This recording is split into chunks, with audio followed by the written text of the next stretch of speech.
পরিবারকে রাজি করানোর পর তার ছেড়ে যাওয়াটা খুব সুন্দর ছিল।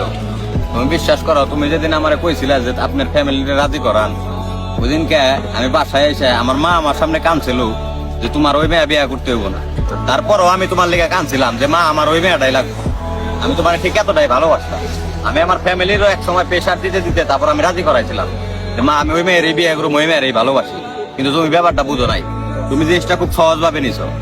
মানে এই পরিস্থিতির শিকার যে ব্যক্তি না হয়েছে কোনোদিনই বুঝবে না যে নিজের বাবা মা যারা জন্ম দিচ্ছে হ্যাগো সামনে কান্নাকাটি করে একটা মেয়ের লিগে হ্যাগো কাছে যে কতটা কষ্টের, মানে যে পরিস্থিতির শিকার না হয়েছে কোনোদিনই বুঝবে না। এই পরিস্থিতির শিকারটা আমি করছিলাম।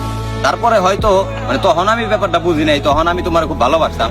কিন্তু আজকে কিন্তু আমি সঠিক লাইনে আছি। আজকে কিন্তু আমার ভিতরে সত্য হয়ে গেছে, সয়ে গেছে। তুমি যে আমার আঘাত করছো, আঘাত করতে করতে মনে করো সত্য করে ফেলাইছো। তোমার ছেড়ে যাওয়াটা বা চলে যাওয়াটা আমি কখনোই মানতে পারছিলাম না। তখন মনে করো তুমি মানে আমার এমন ভাবে চলে গেল, আমার বন্ধু বান্ধব ভাই বেড়াদার আমার ফ্যামিলি আমার সবার কাছে মনে করো তুমি আমার নিচা করে হয়ে গেলা।